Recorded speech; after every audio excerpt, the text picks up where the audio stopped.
Yangi yil yetib keldi. Men sizga nima sovg'a qilay? Sizga olam sovg'a qilay. Yo'q bo'ldi. Bak cho'nka. Quyosh sovg'a qilay. Yo'q. Bak qiziqka. Yulduzlarni sovg'a qilay. Yo'q. Bak ko'pga. O'ylab baqsam, yanılı sizga xushallik sovg'a qilsam to'g'riga.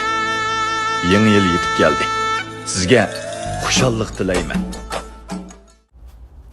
Assalamu alaykum. Barliq Uyg'ur qarindoshlar qanday bo'linglar, yaxshimi? Yangi yilingizga muborak bo'lsin. Bugun 2022 yili 1-ayning 6-kuni bo'pti. Bu qatim men diabet to'g'risida ozroq tushuncha beray deb o'yladim. Qani savolinglar bo'lsa, ayrim WhatsApp nomerimni nech qatim dedim, WhatsApp so'rasanglar bo'ldi. Amal bor WhatsApp so'rashinglar umid qilaman. Bo'lsa mushuni YouTube kanalimning ostiga yozsanglarmi vaqtida javob qilib bo'lamaydi ekanman. Chunki xat yozishga asal vaqtim ketadi ekan. Hamda diabet kasali desak ham o'ylan ko'pincha hamda Uyg'urlarda emasga butun boshqa millatlardami shu tatliq narsani ko'p yegandan diabet bo'ladi deydigan xato ko'z qarash bak kuchli ekan. Bu diabetning ozroq tarixini so'zlab bersam, bu diabet kasali 15-asrda Misrda bayqalibdi ekan. Mısır bayqagandan keyin ananikin asta taraqqiyotning ergishib 1815-yili atrofida kichik taratni kichik tarkibidagi suv moddani o'g'irlantirish orqali isitib deymiz-ku. O'g'irlantirib shu ostida qilib qolgan suv o'rg'i chiqib ketgandan keyin ostida qilib qolgan shakar moddasiniki ko'p ozliq qarta shu diagnozni qo'ygan ekan. Anandan keyin 1890-yilga kelgan chaqda shu oshqozon osti bezi Xitoychada yishan deb qo'yamiz. Shu yishanniki oshqozon osti beziniki tarkibida insulinning borligini, ananiki shu insulinniki qonning tarkibidagi shakar moddasini tushirish roli borligini bayqagan. Anandan keyin bu hormonni shu insulin deganning hormon ekanligini 1921-yili bayqagan. Anandan keyin bir mundaq aytgan chaqda boyaqa boshlik savolimniki javobi ko'p shakar modda yegandan keyin diabet bo'ldi deganni tadqiq qilish orqali 1970-yili shu davlatlar orasida shu shakar moddani ozitish to'lqini ko'tarilgandan keyin shakar moddani qabul qilish ozlagan sari diabet kasalligiga yuqorilab manganligi bayqalgan. Shundan ko'rib bildiki, bu xato ko'z qarash. Masalan, oddiy aytgan chaqda shakar moddasini albatta har qanday narsani ko'p iste'mol qilsa yaxshi bo'lmaydi, ammo normal iste'mol qilib bergani yaxshi. Bir o'ylagan chaqda kichik bolalar bo'lib shakar odatdagi tatliq narsalar ko'p omroq bo'ladi. Shunga agarchanda shular diabet bo'lib ketsa bo'ladi. Demakchi, bu tatliq narsaning o'zi kuchlik aloyligi, yaxshi tarafi bor, yomon tarafi bor degandek. Birdan bir yaxshi taraflarini desam, tutilish qobiliyatini o'stirdi, odamning kayfiyatini o'stirdi. Masalan, shokolad degandeklar.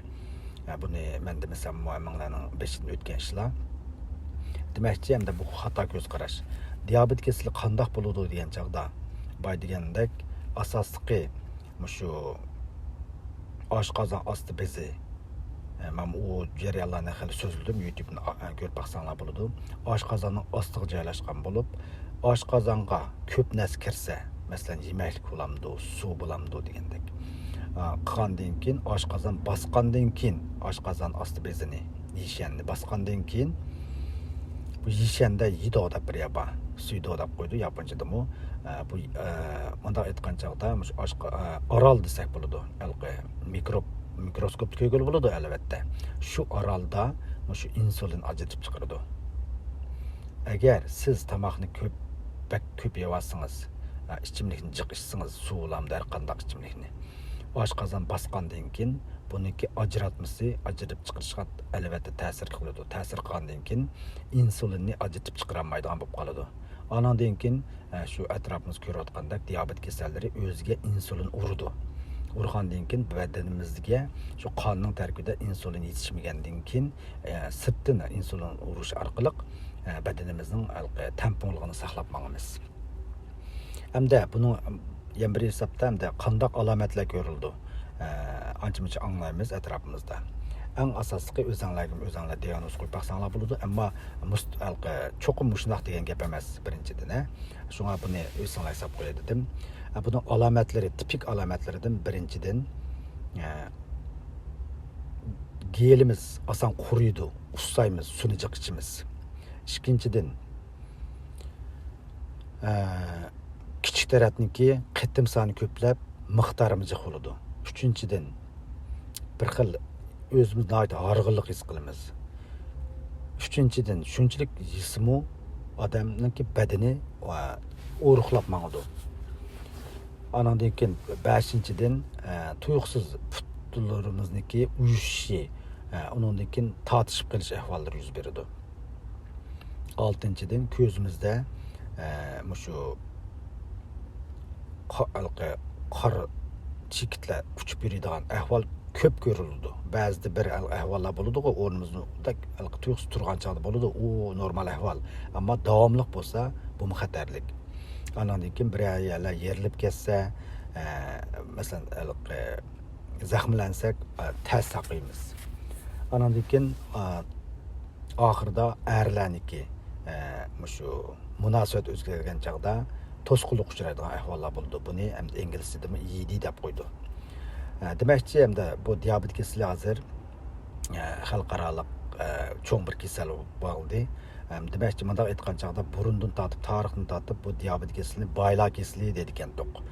Demakchi, agar siz tamoqni normal, odatdagi turmushimizni o'ngishsak, yemak-ichmakniki miqdorini bay degandek cheklimi yo'q, ammo miqdorini normallik qilib qilsak cho'qim yaxshi ketish ehtimoli yuqori. Anandan keyin diabet bo'lgan kasallar masalan, bo'lgan kasallarniki agashma kasalligi nihoyat xatarlik. Buni balkim anglab turdinglar. Qandaq agashma kasalliklar bo'ladi degan chog'da asosliqi badanimizda cho'ng tumur bor, qildam qon tumur bor. Qildam qon tumur degan gap nihoyat inchga, nozik bo'ladi. Shunlashqa qildam qon tumurdan tortib tutadi degan gap. Demakchi, buning eng cho'ng agashma kasalligi shu ko'zimizning pardasi tuyuqsiz ko'nmaydigan bo'lib qolgan kasal. Buni tarjima qilsam uyg'urcha bek murakkab bo'lib ketdik. Anandan keyin shu diabet böbrek kasali. Anandan keyin diabet nerv kasali degandek 3 cho'ng agashma kasal bor. Albatta, bu kichik tumurni tutgandan keyin cho'ng tumurga mangdi. Nima uchun degan chog'da kichik tumurlar andaq bo'lib ketgandan keyin cho'ng tumur, albatta cho'ng tumurdan keladi, kichik qon tumurlardagi qon.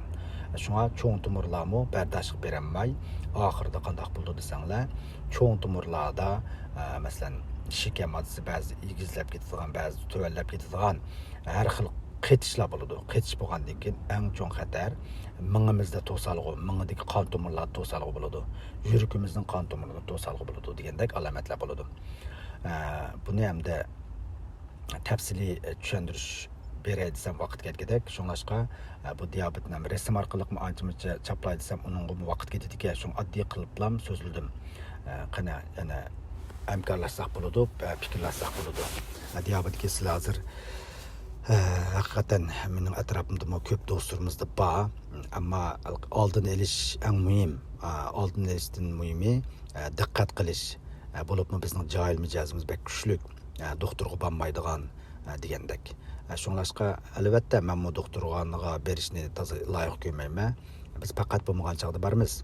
Ammo yilda bir qatim badanimizni xuddi mashinani bir remont qilgan o'xshash, tekshirtgan o'xshash badanimizni tekshirtib tursak, oldini olgan bo'lamiz. Qiyonkaga tug'an tut degandek, shunga o'zimizning sog'lomligini desak, joyillikni to'xtatib, turmush odatimizni, eng muhimi turmush odatini, yemak-ichmakniki miqdorini o'zgartsak, menimcha diabetning oldini oladi deb o'ylayman. Anandan keyin yana bir qo'shib qo'ydigan nuqtam, bugun Kanadada bu diabet to'g'risidagi uzun yil diabet professor bo'lgan bir uyg'ur qeyrinishim bilan suhbatlashib qoldim telefonda. Shung tarixini teximdimmi mukammal holda menga so'zlab berdi. Bu qeyrinishimga rahmatimni bildirman. Bu insulin şu 1921 yılı Kanada'da meydana kelgan. Yani tadqiq qilib elib chiqilgan. Bu qanday tadqiq qilingan degan chaqda shu itniki oshqozon osti bezini quritib, shuning ichidan insulin hujayrasini ajratib chiqarib, dori qilib yasab chiqqan. Shunglashqa shu odamniki tugab ketgan kunini tabriklash ismini saqlash munosabati bilan 11-21 kuni xalqaro diabet kuni deb belgilangan.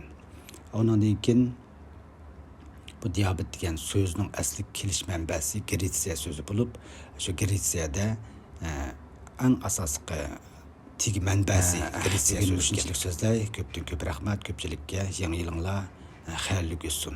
Xayr xo'sh.